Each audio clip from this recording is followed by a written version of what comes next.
Hey horror fans, welcome back to Room 237, coming at you with another horror movie review. And this time I'm doing 1982's Videodrome, which 1982 film directed by David Cronenberg. Now David Cronenberg, he's a director I've known about forever. I've always known about him. Haven't always got around to seeing a lot of his films.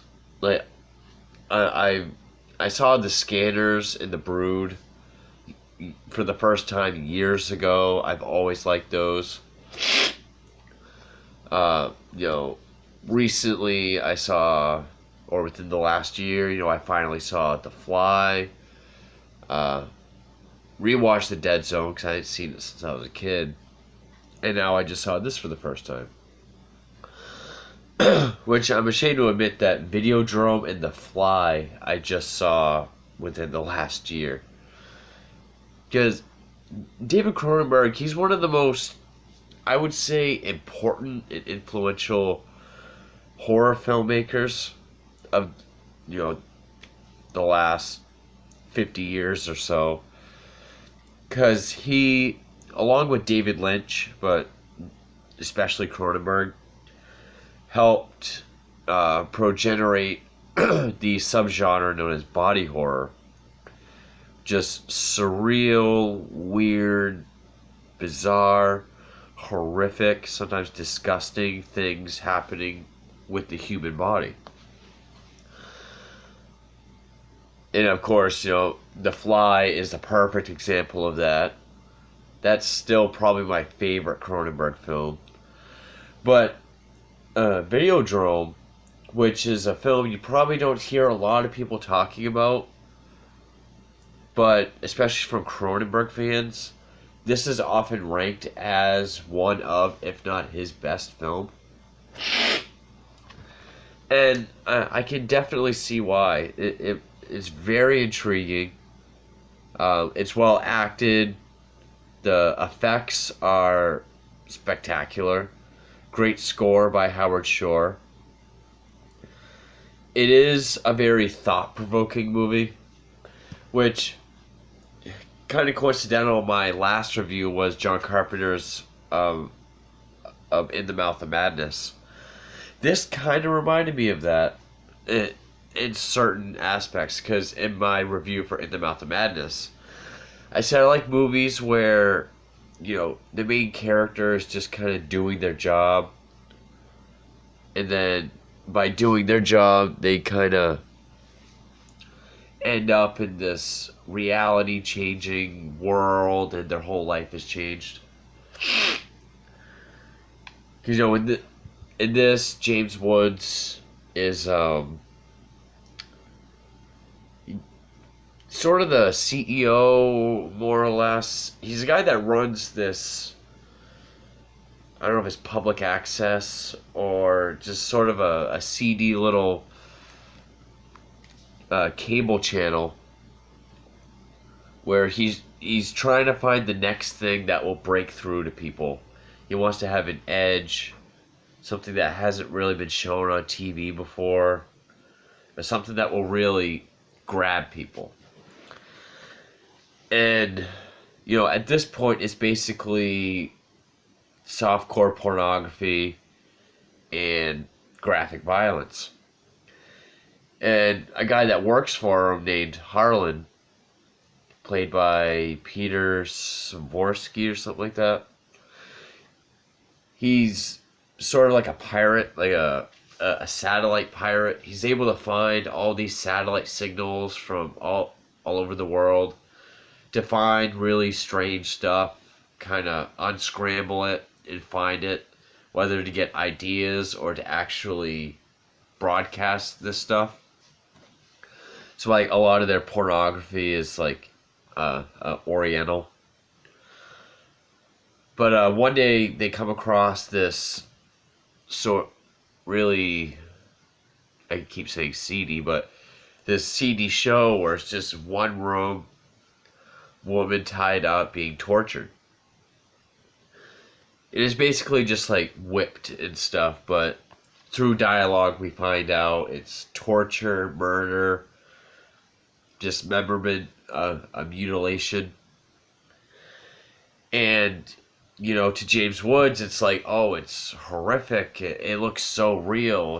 This has that edge that we could use. And, through research, they find out it's this program called a Videodrome. That is, at first they think it's from Malaysia, then they find out it's from Pittsburgh, so it's like, ugh. Like, on our soil, there's shit like that.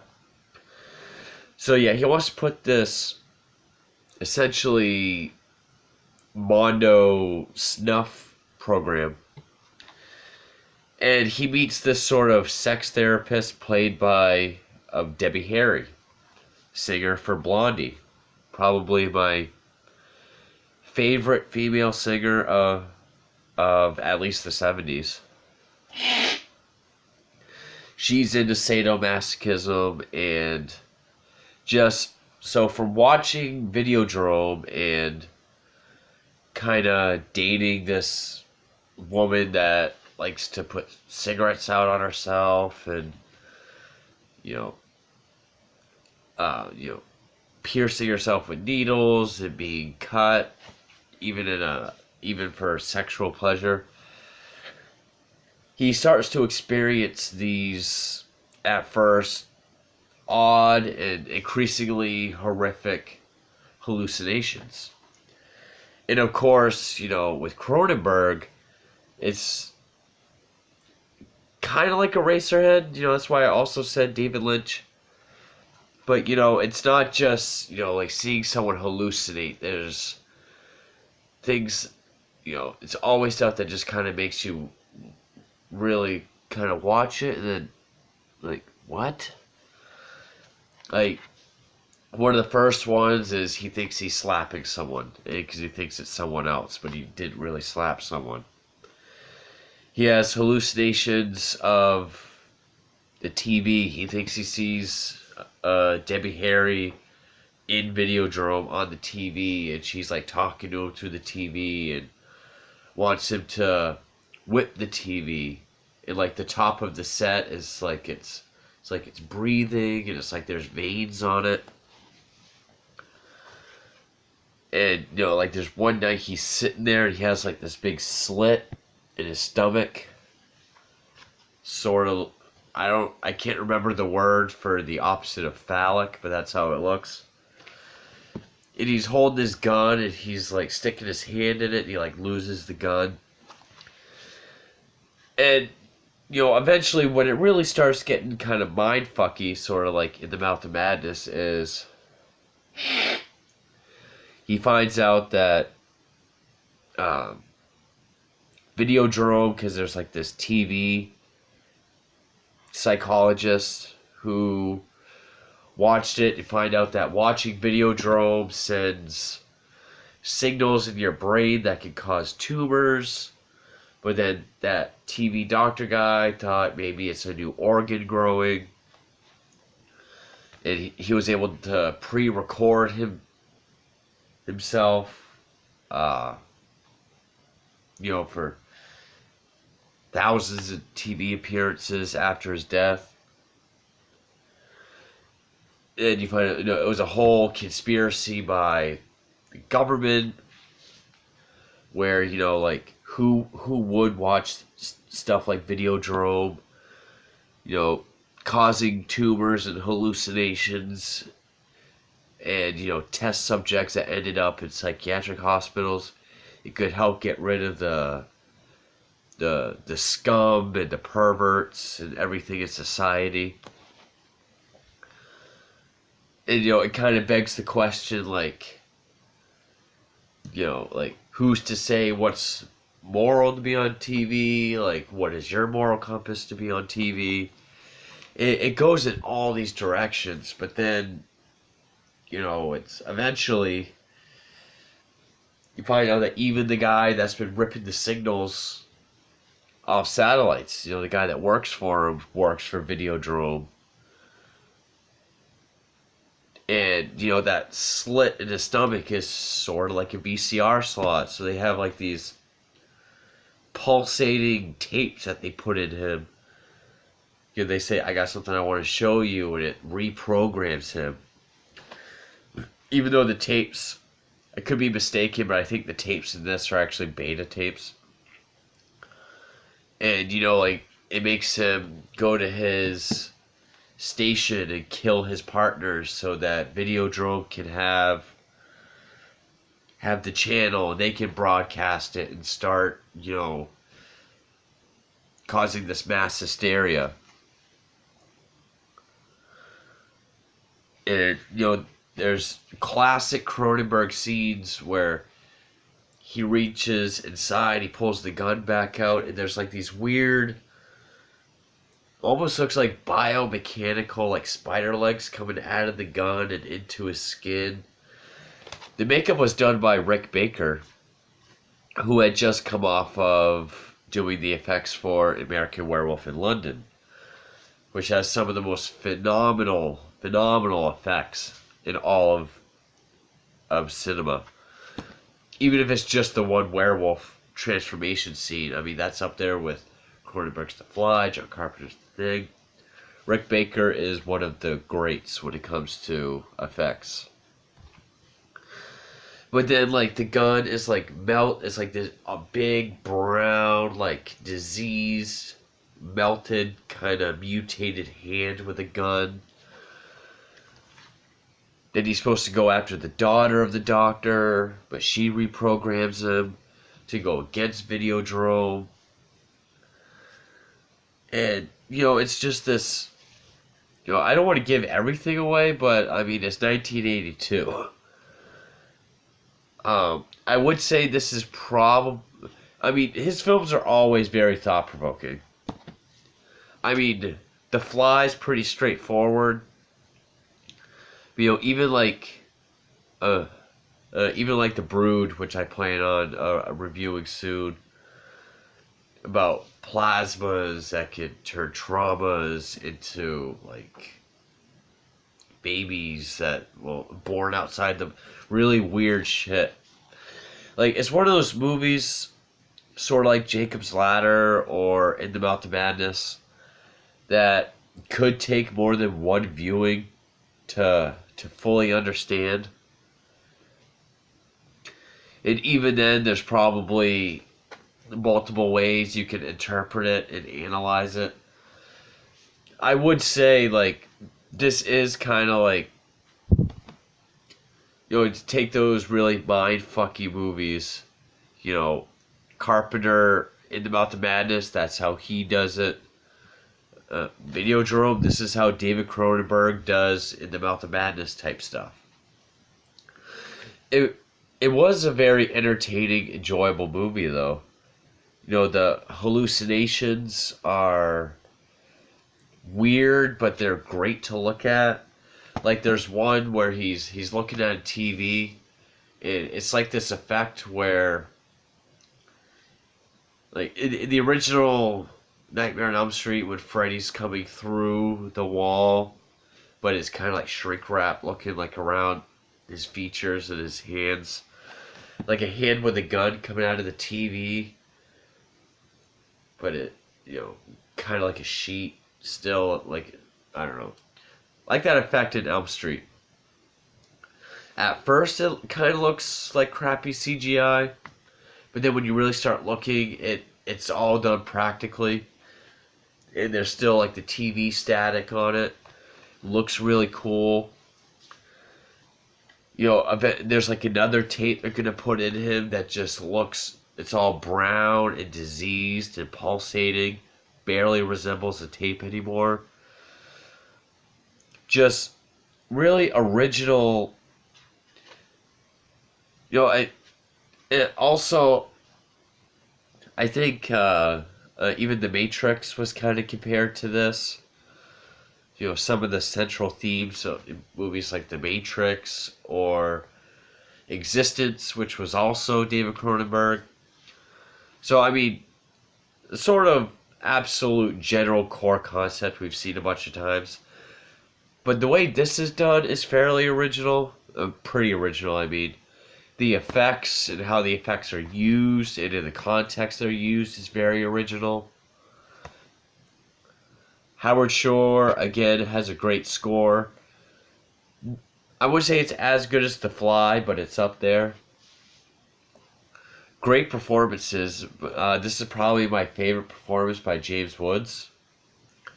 James Woods is one of those actors where, obviously I know him, but I haven't seen very many movies of his at all. There's like this, Once Upon a Time in America, Casino, the voice of Hades and Hercules. That's probably all I've really seen.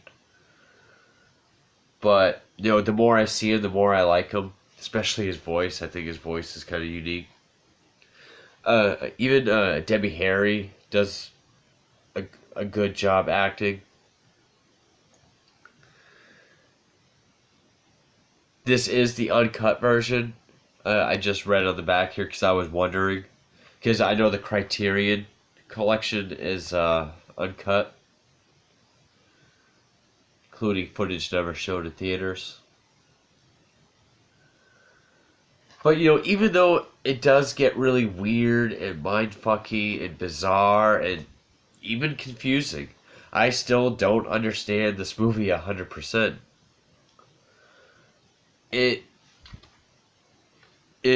doesn't lose you. It's not one of those things where it just gets so confusing to where you're just like, I forget this. I don't understand it. It keeps you interested. The ending, the absolute very ending, was kind of like, it was one of those endings where it was a perfect ending, but I would have liked to see what happened.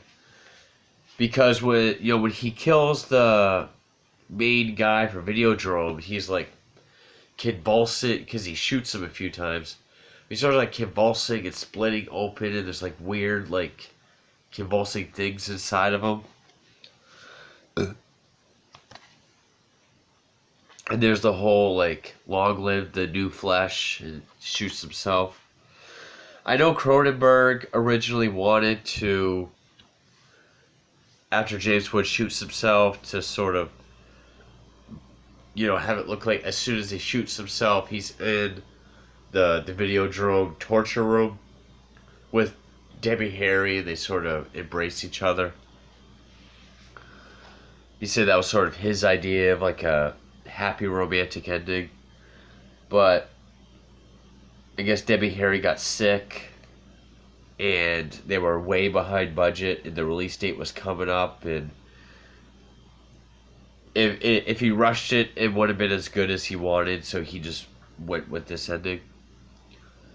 But yeah, so even though I don't fully understand the story just yet, because I just got done watching this, I haven't really, let a lot of it sink in yet.